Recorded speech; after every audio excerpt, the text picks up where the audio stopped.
Great Aunt Pat reads Charlotte's Web, Chapter 21, The Last Day.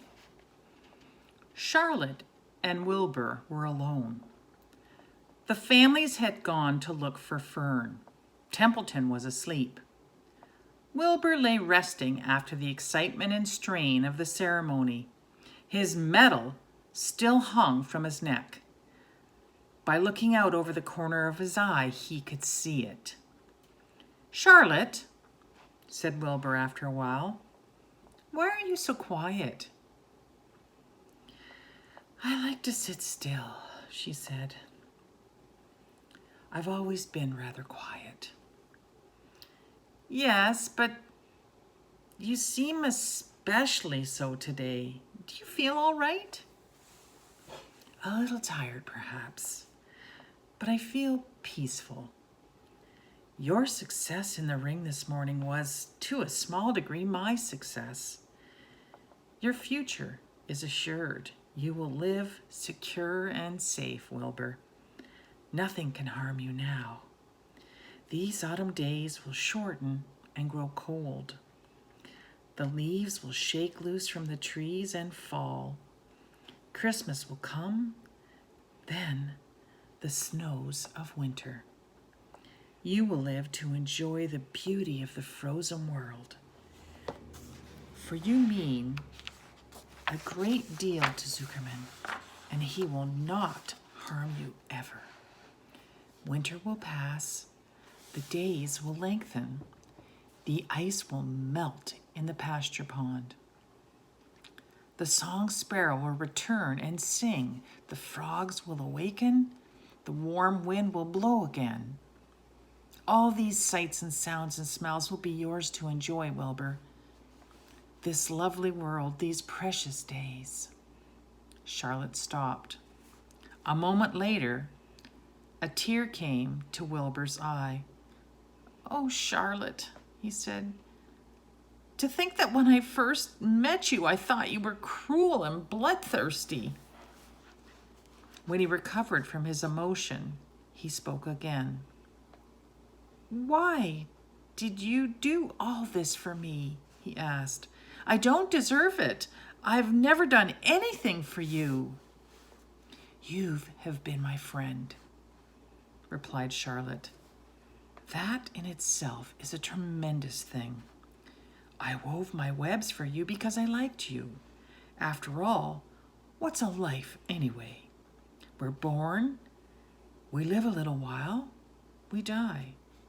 A spider's life can't help being something of a mess with all these trappings and eating flies. By helping you, perhaps I was trying to lift up my life a trifle. Heaven knows anyone's life can stand for a little of that." "Well," said Wilbur, "I'm no good at making speeches. I haven't got your gift for words. But you have saved me, Charlotte, and I would gladly give you my life for you. I really would." "I'm sure you would, and I thank you for your generous sentiments." "Charlotte," said Wilbur, "we're all going home today. The fair is almost over. Wouldn't it be wonderful to be back home in the barn cellar again with the sheep and the geese? Aren't you anxious to get home?" For a moment, Charlotte said nothing. Then she spoke in a voice so low Wilbur could hardly hear the words. "I will not be going back to the barn," she said. Wilbur leapt to his feet. "Not going back?" he cried. "Charlotte, what are you talking about?" "I'm done for," she replied. "In a day or two, I'll be dead. I haven't even strength enough to climb down into the crate. I doubt if I have enough silk in my spinner to lower me to the ground." Hearing this, Wilbur threw himself down in an agony of pain and sorrow. Great sobs rocked his body. He heaved and grunted with desolation. "Charlotte," he moaned, "Charlotte, you're my true friend." "Come now, Let's not make a scene, said the spider. Be quiet, Wilbur. Stop thrashing about. But I can't stand it, shouted Wilbur. I won't leave you here alone to die. If you're going to stay here, I shall stay too. Don't be ridiculous, said Charlotte. You can't stay here. Zuckerman and Lurvy and John Arable and the others will be back any minute now, and they'll shove you into that crate and away you'll go.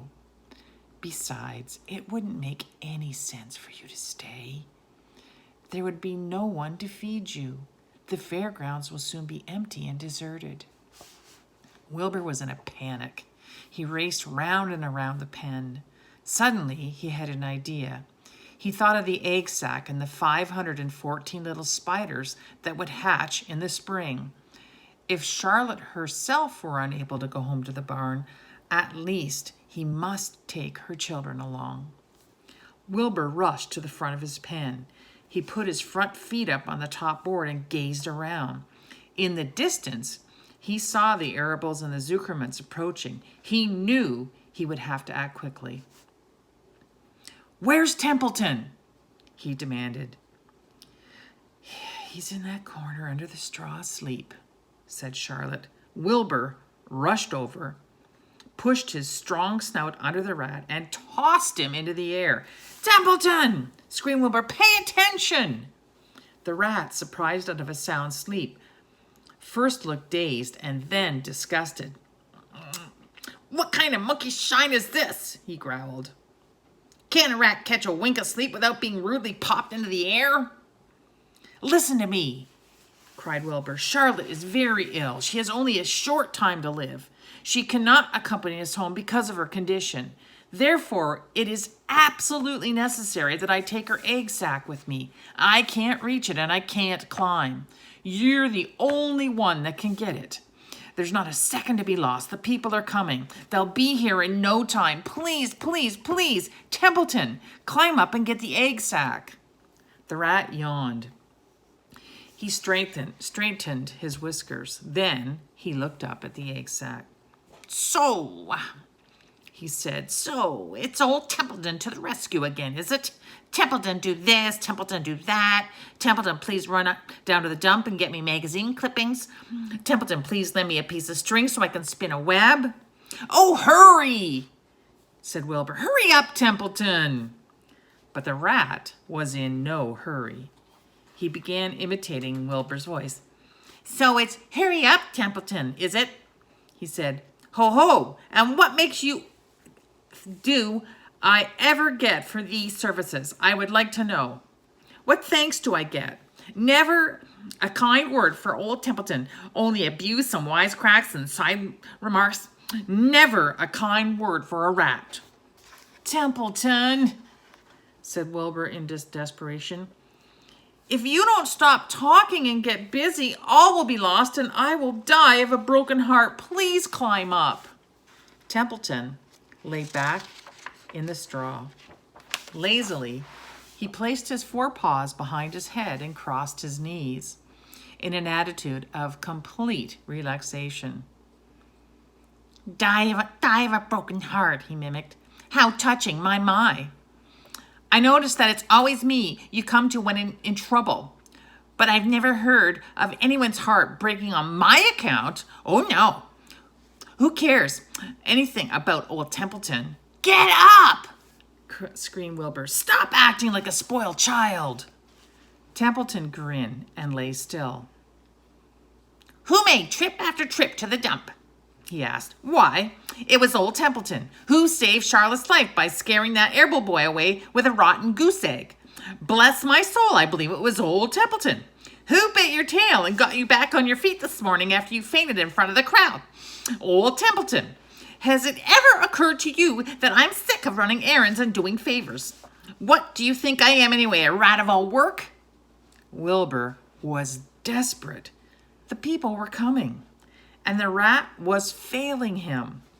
Suddenly, he remembered Templeton's fondness for food. Templeton, he said, I will make you a solemn promise. Get Charlotte's egg sac for me, and from now on, I will let you eat first when Lurvy slops me. I will let you have your choice of everything in the trough, and I won't touch a thing until you're through." The rat sat up. "You mean that?" he said. "I promise, cross my heart." "All right, it's a deal," said the rat. He walked to the wall and started to climb. His stomach was still swollen from last night's gorge. Groaning and complaining, he pulled himself slowly up to the ceiling. He crept along till he reached the egg sac. Charlotte moved aside for him. She was dying, but she still had strength enough to move a little. Then Templeton bared his long, ugly teeth and began snipping the threads that fastened the sack to the ceiling. Wilbur watched from below. "Use extreme care," he said. "I don't want a single one of those eggs harmed." "Just stick to my mouth," complained the rat. "It's worth than caramel candy." But Templeton worked away at the job and managed to cut the sack adrift and carry it to the ground, where he dropped it in front of Wilbur. Wilbur heaved a sigh of great relief. "Thank you, Templeton. I will never forget this as long as I live." "Neither will I," said the rat, picking his teeth. "I feel as though I've eaten a spool of thread. Well, home we go."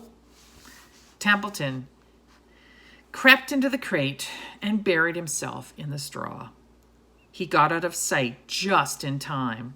Lurvy and John Arable and Mr. Zuckerman came along at that moment, followed by Mrs. Arable and Mrs. Zuckerman and Avery and Fern.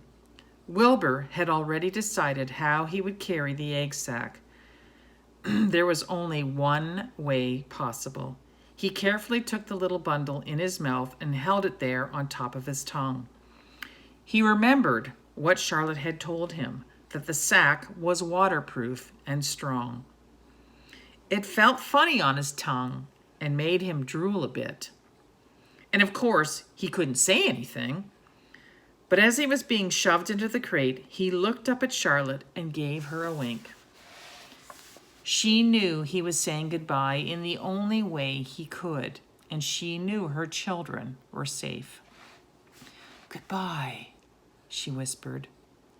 Then she summoned up all her strength and waved one of her front legs at him. She never moved again. Next day, as the Ferris wheel was being taken apart and the racehorses were being loaded into vans, and the entertainers were packing up their belongings and driving away in their trailers, Charlotte died. The fairgrounds were soon deserted. The sheds and buildings were empty and forlorn. The infield was littered with bottles and trash. Nobody of the hundreds of people that had visited the fair knew that a gray spider had played the most important part of all. No one was with her when she died.